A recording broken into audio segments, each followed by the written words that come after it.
Hello friends, welcome to the second session of world power. चलिए हम start करते हैं। ये देखिए, जैसे पहला वर्ड है, जैसे कोई भी वर्ड है उसके लिए, हर वर्ड के लिए हम उसके प्रोनाउंसिएशन से एक ट्रिकी वर्ड निकालेंगे और उस ट्रिकी वर्ड से हम एक ऐसा एग्जांपल सेट करेंगे जिससे कि हमें उसका मीनिंग आसानी से याद हो जाए। तो देखिए, जैसे हेगेमोनी है तो इसके लिए ट्रिकी वर्ड हम यूज़ कर सकते हैं है अगर मनी। अब जैसे कि इसका सेंटेंस बनाना चाहें तो हम कह सकते हैं है अगर मनी तो लीडरशिप कर सकते हैं। तो देखिए, ये इसका ट्रिकी एक सेंटेंस कह सकते हैं और ये इसका एक एग्जांपल जो हमने उस ट्रिकी सेंटेंस से बना दिया जिससे कि इसे याद करने में आसानी हो जाए। अब इसका जो मीनिंग है वो देखते हैं। हेगेमोनी का मीनिंग होता है लीडरशिप या फिर नेतृत्व। अब आते हैं सेकंड वर्ड पे। इसके लिए हम बना सकते हैं इफ़ आए।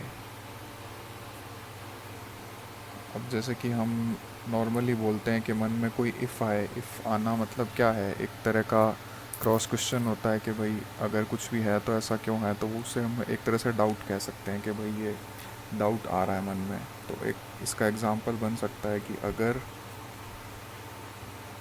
इफ़ आए मतलब डाउटफुल है। तो ईफ़ी का मीनिंग भी यही होता है, डाउटफुल।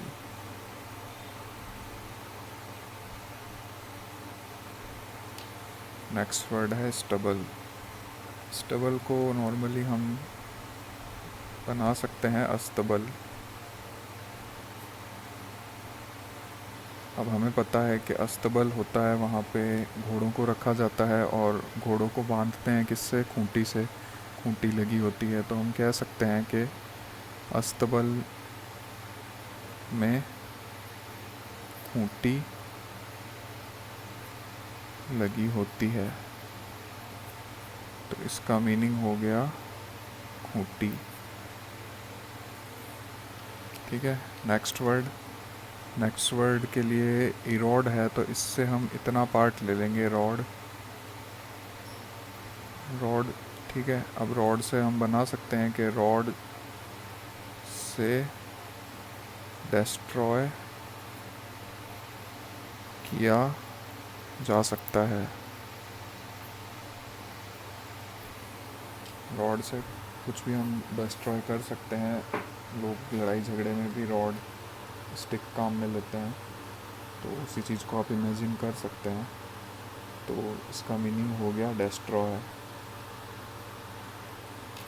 नेक्स्ट वर्ड है काइमेरिकल। काइमेरिकल से हम बना सकते हैं केमिकल। केमिकल हमें पता ही है। अब हम ऐसा कह सकते हैं कि केमिकल से क्योर करना इम्पॉसिबल है। मतलब अब सपोज़ करो कि कुछ कुछ हमें क्योर करना है, कोई सपोज़ कोई बीमारी है, कुछ किसी के चोट लग गई, कुछ भी है, तो उसे केमिकल से हम क्योर नहीं कर सकते। तो ऐसा एग्जांपल हमने बना दिया कि केमिकल से क्योर करना इम्पॉसिबल है। अब क्योंकि क्योर नहीं कर सकते तो इसका मीनिंग भी यही है, इनक्योरेबल। और इसका साइनो हो जाएगा इम्पॉसिबल। नेक्स्ट वर्ड है कॉन्टोर। कॉन्टोर को हम ट्रिकी वर्ड ले सकते हैं, कॉन टूर। कॉन्टोर से के प्रोनाउंसिएशन से बन सकता है कॉन्टोर, कॉन्टूर। अब टूर हमें पता ही है, घूमना फिरना, कहीं जाना। तो इससे हम एग्ज़ाम्पल बना लेंगे, कौन टूर की रूपरेखा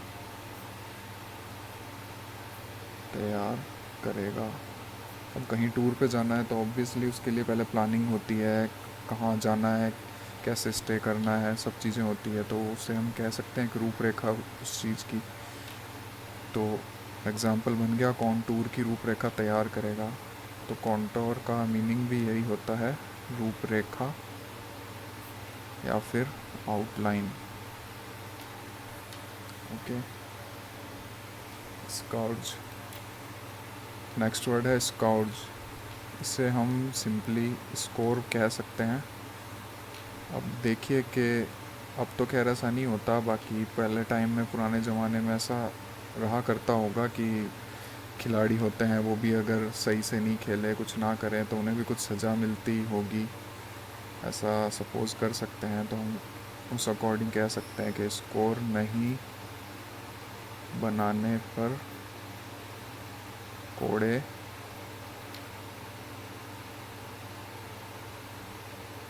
मारे जाएंगे।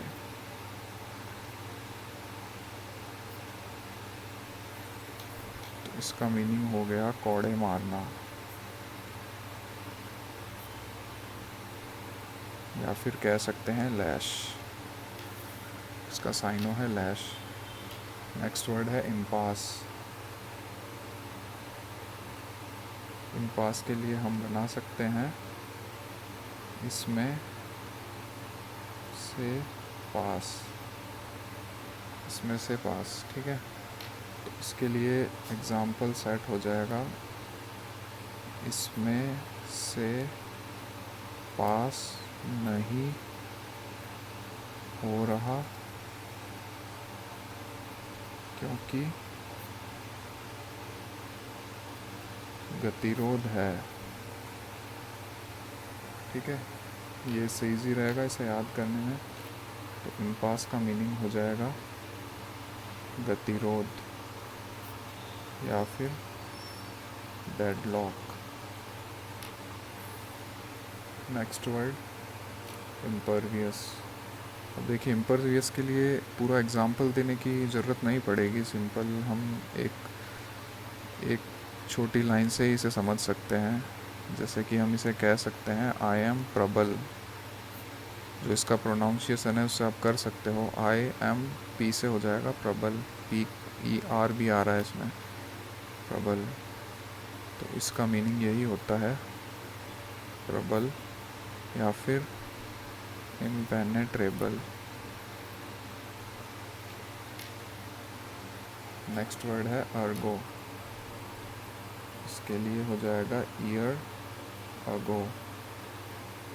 ये थोड़ा सा देखना क्योंकि इसमें ट्रिकी वर्ड का यूज़ एग्जाम्पल के एंड में होगा। तो जैसे हम कह सकते हैं कि रिज़ल्ट ऑफ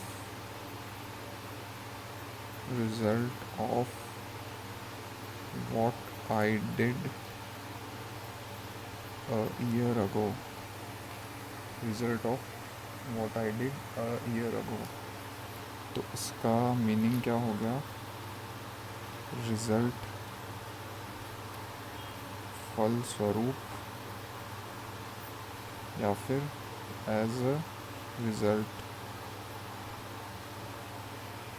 तो ये थे आपके टोटल 10 वर्ड्स। आई होप आपके नेक्स्ट एग्ज़ाम जो भी हो उसमें ये काम आए। Thank you.